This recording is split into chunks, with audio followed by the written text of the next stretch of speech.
পশুটা দৈহিকভাবে ত্রুটিমুক্ত কিনা এটা নিশ্চিত হতে হবে। অর্থাৎ পশুর বিস্তারিত অঙ্গ প্রত্যঙ্গের বর্ণনা আপনার জানা থাকা চাই। পশুটা সুস্থ আছে কিনা, বাহ্যিকভাবে সমস্ত ত্রুটিমুক্ত কিনা এটা জানতে হবে। 2 নম্বর হচ্ছে পশুর বয়স সম্পর্কে আপনার জানতে হবে, কারণ যে কোনো বয়সের পশু দিয়ে কুরবানি করা যায় না, এটার একটা নির্ধারিত বয়স সীমা দেওয়া আছে শরিয়াতে, সেটা আপনাকে মেনটেন করতে হবে। প্রথম হচ্ছে সালিমাতুল আয়ুব, সালিমাতুন মিনাল আয়ুবিজ যাহিরা, বাহ্যিক ত্রুটিমুক্ত হওয়া। যে কোনো পশু দিয়ে কিন্তু, অসুস্থ পশু দিয়ে কুরবানি করলে কিন্তু কুরবানি হবে না। এক্ষেত্রে আমরা সুনানে নাসাইর একটি হাদিস উল্লেখ করব। হাদিসটি সহিহ, বারা ইবনে আসিব রাদিয়াল্লাহু তাআলা আনহু বর্ণনা করেছেন।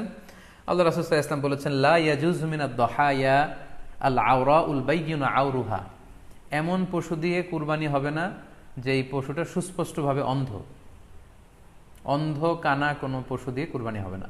ওয়াল আরজাউল বাইয়িনু আরাজুহা, খোড়া, কুরবানি যেখানে করা হবে ওই জায়গা পর্যন্ত হেঁটে যেতে পারছে না, মাঠ থেকে বাড়িতে আনা যাচ্ছে না, এরকম খোড়া প্রাণী দিয়ে কুরবানি করা যাবে না।